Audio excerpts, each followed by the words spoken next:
Hello guys, morning, and it's already 4:40 a.m. no.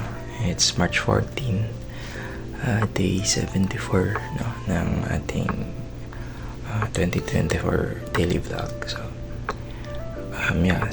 yun nga, kahapon absent ako kasi talaga nagpahinga lang ako, no. And nagpaalam ako kay TC, and then basta maghahanap lang ako ng kailangan ko din ng med-cert, no? So, and then mamaya mayroong schedule yung BIR ng Zoom meeting protocol sa tax. So kailangan ko din attendan yun. So then mamaya papasok ako, and since nakapahinga na, so kailangan ko na din pumasok. And just being grateful, no, for everyday opportunity, no?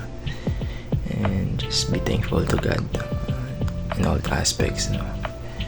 And I'm just praying na lahat ng mga tao, pamilya na sa paligid ko ay okay din, no? Okay sa kanila, okay din yung situation nila. And then I hope na mapalakas din yung faith nila, no? So that's it. And later on, let's see how this day goes.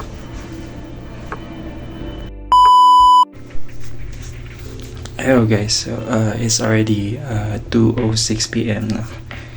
So on the way na ako sa trabaho, and simula ulit tayo mag-grind, no. So bad thing, umabsent ako kapon, pero good thing, okay na yung pakiramdam ko. So meron akong lakas, no. Kasi kahapon kung pinilit ko pa, baka hindi ako makapag-perform ng maigi, tapos baka sumakit lang yung ulo ko the whole time, no. And baka lumala pa, no, baka bumagsak yung kalusugan ko. So guys, so grind muna ulit. And talagang wag lang tayo tumigil, no. Let's just continue to do our best kahit na may mga iniisip tayo, mga problema, or mahirap yung sitwasyon. Talagang just do our best every day, kasi hindi natin alam kung anong opportunity yung bibigay sa atin, no. So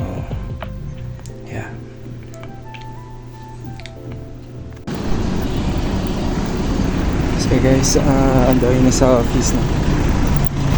It's around 2:38 p.m. So grind na ulit, no.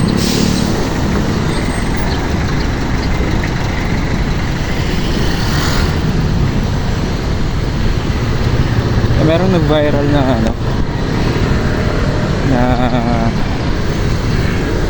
post, no, sa Chocolate Hills. Merong develop ng resort, no, which is wrong, kasi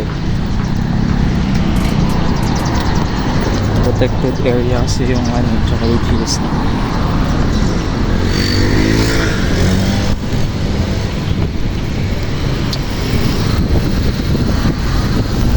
Mali talaga siya, kasi kailangan merong limits yung development, no. Hindi masama mag-develop kasi business helps the economy grow, no. So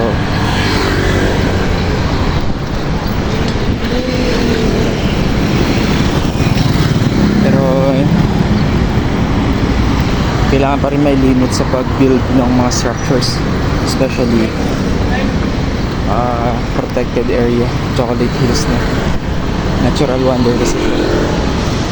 So disappointing lang.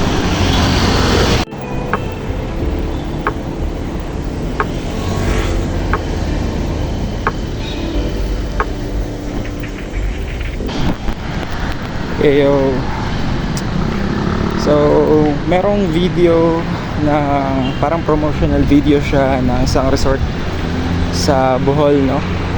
At alam naman natin, sikat na sikat yung Chocolate Hills. So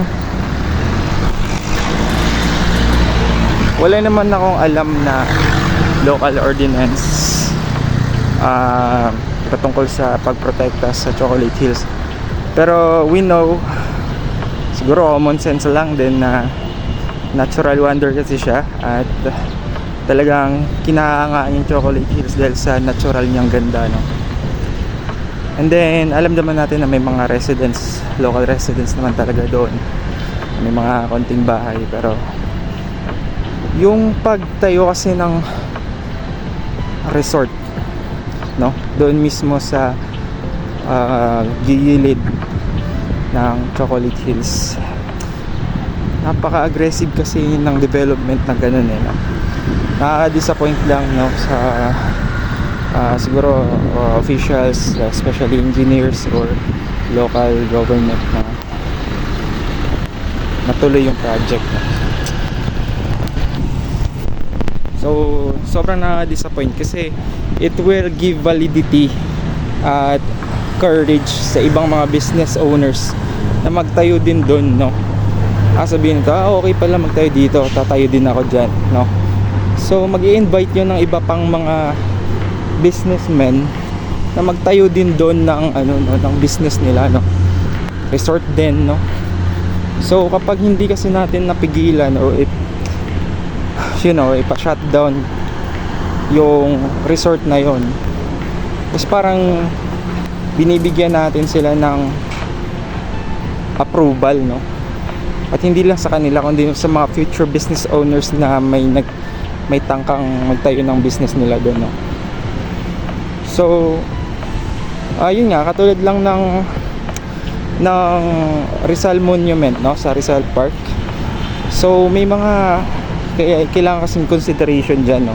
Proper zoning, especially yung Rizal Monument, meron siyang historical value. So yung pagpatayo ng Torre de Manila dati, madaming issue doon, no? Madaming pagtututol. Naitayo pa rin at ngayon tinaguriang pambansang photo bomber. Ganyan din sa Bohol, sa Chocolate Hills, na na-approve yung ganyang project. Parang unti-unti masisira kasi siya, dahil parang yun nga, nagkaroon ng validity yung ganong pag-construct, no? So yun guys, sana marinig to ng mga officials sa Bohol, na sana set limits and protektahan talaga yung natural wonder na yan.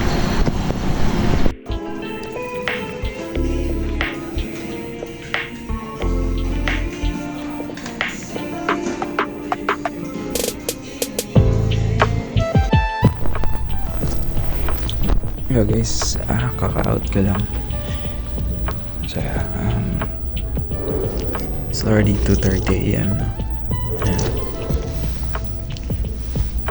Yeah, it's a normal shift now.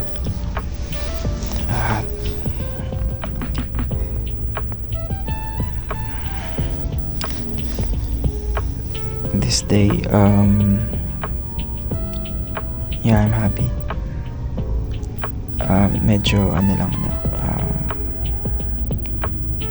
concerned din, since tinutulungan ka nga si Glay sa thesis. Yeah, so nahawa ako dun sa sense of urgency, no? But it's good, no? I'm very happy na natutulungan ko siya.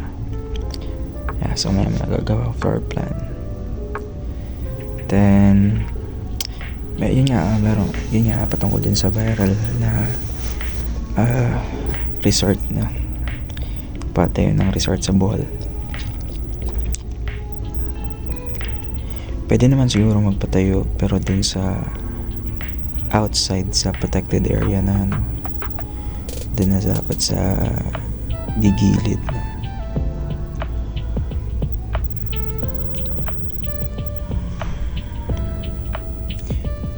kasi parang kung titingnan kasi nasa gitna talaga siya ng Chocolate Hills, no? Sa pagitan ng mga hills. So yan ang madaming backlash. Some might consider a specific design like biomimicry or organic architecture. kapag yung piece of architecture is nag-blend dun sa natural form ng hills, no? Kapag yung architecture is parang ano din, nag-blend din siya, parang hill din siya, no? Yung mga elements na pa-curve, no? Then yun.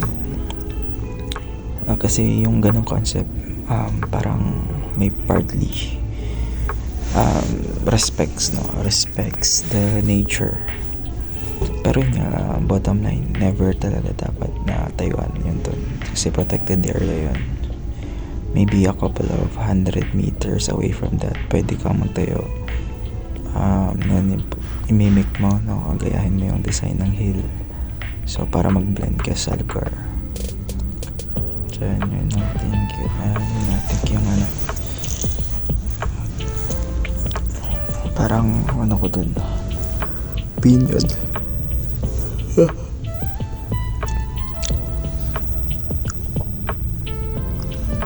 So yeah guys, it's just a normal day. Just don't forget to be thankful every day, be grateful, and always stay positive now in the future. I will never know what the future holds, so just always be present, just live in the present, and always be excellent, just do your best every day, because maybe there will be an opportunity tomorrow. So yeah, dito na end yung daily vlog. So